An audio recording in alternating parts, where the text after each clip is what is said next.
2 weeks ago, I was having some pain in the front of my right hip, kind of in that right hip flexor area. And it hurt to do this sort of movement where I drop my leg in. It hurt to turn my leg like this. It feel very sharp and very compressed. So here's the 3 main things that I did to help with that problem. First, hand supported windshield wipers, so dropping side to side.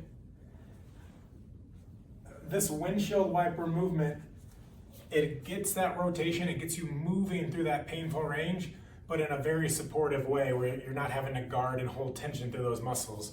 So start off windshield wipers all the way side to side. You can do this lying down on your back, or you can progress it to a 90-90 seated position.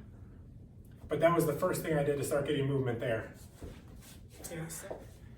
Hip flexor stretch where you turn towards that side.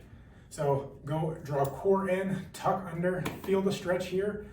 Hold that stretch as you go into the side. So I'm stretching the right side, turning to the right and backing away. Core in, stretch, and turn.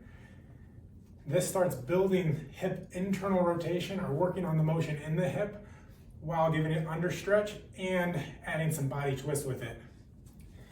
The third and final piece is the glute activation. So if it's tight here, there's an imbalance of what's happening here versus what's happening back there.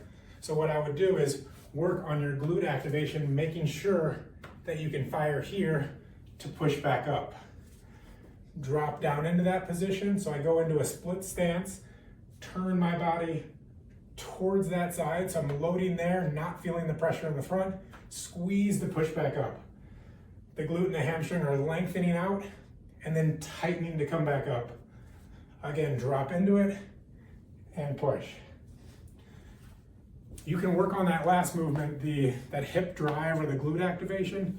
You can start in a bridge position. You can work on it as a single leg deadlift. Anything that starts working on the activation in the back while minimizing the compressive feeling in the front.